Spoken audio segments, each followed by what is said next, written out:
రేవంత్ సర్కారు నిర్లక్ష్యం అడుగడుగునా చేసిన తప్పులే ఎస్ఎల్బీసీ సొరంగాన్ని కుప్పకూల్చిందని చర్చ జోరుగా జరుగుతోంది. అవుట్లెట్ టన్నెల్లో టీబీఎం యంత్రం కదలకపోవడం, బేరింగ్ రాకపోవడం, షియర్ జోన్లో సరైన పరీక్షలు జాగ్రత్తలు తీసుకోకపోవడం గమనార్హం. అయినా పేరు కోసం ఇందెట్లో హడావుడిగా పనులను ప్రారంభించడం వల్లే 8 మంది నిండు ప్రాణాలను కోల్పోయినట్లు స్పష్టమవుతోంది. ఎస్ఎల్బీసీ టన్నెల్ దుర్ఘటనలో ప్రభుత్వం నిర్మాణ సంస్థ నిర్లక్ష్యంపై అనేక అనుమానాలు వెల్లువెత్తుతున్నాయి.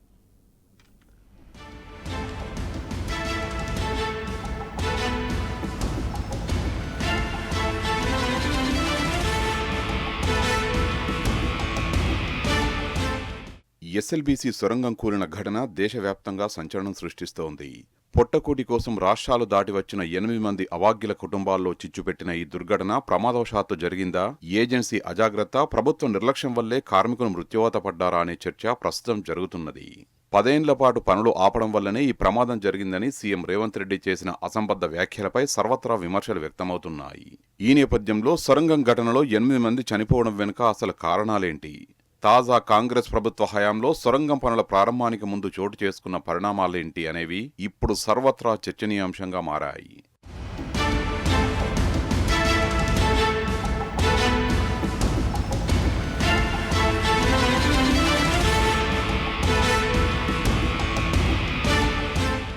శ్రీశైలం ఎడమగట్టు కాల్వ సొరంగం వన్పొడవు 43.93 కిలోమీటర్లు. ఇందులో 2014 వరకు ఉన్న కాంగ్రెస్ ప్రభుత్వం 22.89 కిలోమీటర్లు పూర్తి చేసింది. ఆపై కేసీఆర్ ప్రభుత్వం మరో 11.48 కిలోమీటర్ల పనులు చేయడంతో పాటు 7.5 టీఎంసీల సామర్థ్యంతో నక్కలగండి, పెళ్లిపాకల రిజర్వాయర్ల నిర్మాణాలను దాదాపుగా పూర్తి చేసింది. అవి కండ్ల ముందు కనిపిస్తున్నాయి. ఇక 2023 డిసెంబర్లో అధికారంలోకి వచ్చిన కాంగ్రెస్ సర్కార్ గత 15 నెలల్లో కేవలం 18 మీటర్ల సొరంగ నిర్మాణం పనులనే పూర్తి చేసింది. ఇంకా ఖచ్చితంగా చెప్పాలంటే రేవంత్ ప్రభుత్వం గత నెలలో ప్రారంభించి డ్రిల్లింగ్ చేసిన ప్రాంతంలోనే పైకప్పు కూలి ఈ దుర్ఘటన చోటు చేసుకుంది. 2024 ఫిబ్రవరిలో ఈ ప్రాజెక్టుపై కాంగ్రెస్ ప్రభుత్వం తొలిసారిగా సమీక్ష నిర్వహించింది.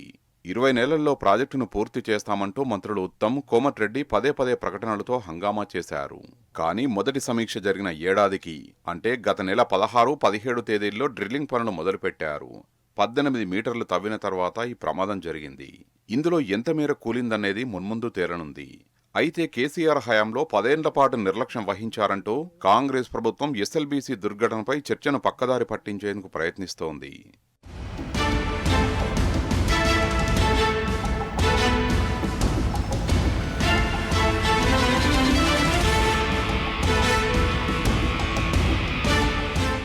శ్రీశైలం నుంచి ఇన్లెట్ సొరంగంలో 13.67 కిలోమీటర్ వద్ద రాతిపొరల్లో పెద్ద ఎత్తున సందులు ఉండడం, వాటిలో నుంచి భారీ ఎత్తున నీళ్లు రావడంతో పాటు వదులుగా ఉన్న మట్టి ఉన్నట్లుగా గతంలోనే గుర్తించారు. దీనిపై అధ్యయనం చేసిన తర్వాత 8 మీటర్ల మేర షియర్ జోన్ ఉన్నట్టుగా వెల్లడైంది. దీంతో సమస్యను అధిగమించేందుకు సుదీర్ఘ కాలం మేధోమథనం కొనసాగింది. ఈ క్రమంలో అక్కడ వస్తున్న ఊట నీటిని గ్రౌటింగ్ ద్వారా నియంత్రించడం, నిర్ణీత పరిమాణంలో వచ్చే నీటిని పూర్తి స్థాయిలో కేసింగ్ల ద్వారా దిగువకు మళ్లించాలని నిర్ణయించారు.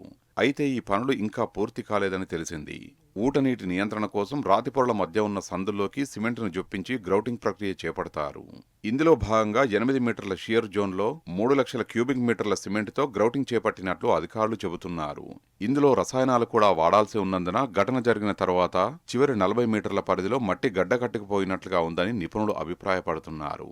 అయితే జేపీ కంపెనీ కేవలం గ్రౌటింగ్కే పరిమితమై ఊటనీటి మళ్లింపుతో పాటు ఇతర జాగ్రత్త చర్యలను విస్మరించిందనే ఆరోపణలున్నాయి.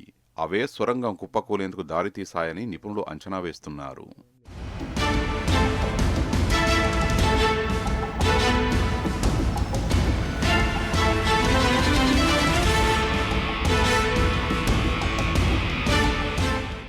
ఏడాది కిందట ఎస్ఎల్బీసీపై సమీక్ష జరిపిన తర్వాత జేపీ కంపెనీకి ప్రభుత్వం అడ్వాన్స్ చెల్లించింది.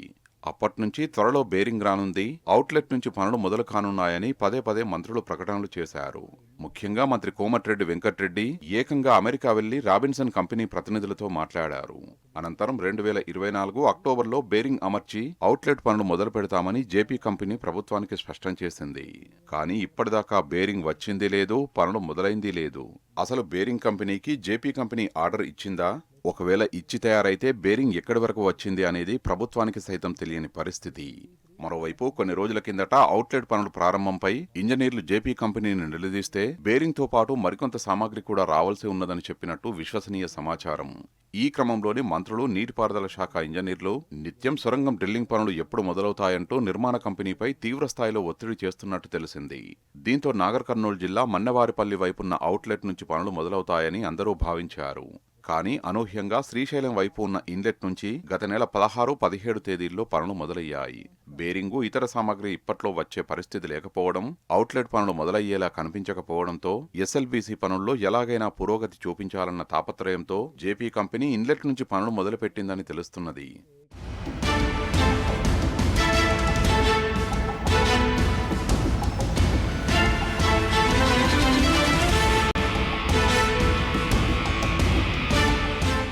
షియర్ జోన్లు వచ్చినప్పుడు జాతీయ, అంతర్జాతీయ నిపుణుల్ని రప్పించి అధ్యయనం చేస్తారు. ఎలాంటి చర్యలు చేపట్టాలనే దానిపై రూట్ మ్యాప్ రూపొందిస్తారు. ఈసీసీ విధానమైనందున ఈ ప్రక్రియలన్నింటినీ నిర్మాణ సంస్థనే పూర్తి చేస్తుంది. చివరకు నీటిపారుదల శాఖ పరిధిలో సెలెక్ట్రల్ డిజైన్ ఆర్గనైజేషన్ వాటన్నింటినీ పరిశీలించి అనుమతినిచ్చిన తర్వాతనే చేపట్టాల్సి ఉంటుంది. నీటిపారుదల శాఖ ఇంజనీర్లు పనుల్ని పర్యవేక్షించాలి. పనులు పూర్తయిన తర్వాత సంతృప్తికరంగా ఉన్నాయని జియాలజీ, ఇంజనీరింగ్ నిపుణులు ధృవీకరించాలి.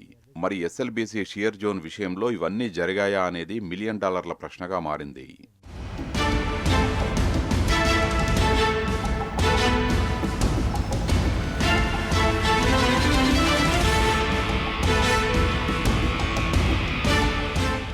ఎస్ఎల్బీసీ సొరంగంలో సరైన రీతిలో షియర్ జోన్ ట్రీట్మెంట్ జరగలేదనే సంకేతాలు ముందుగానే వెలువడినా ఎందుకు నిర్లక్ష్యం చేశారనేది ఇప్పుడు ప్రధానంగా వినిపిస్తున్న ప్రశ్న.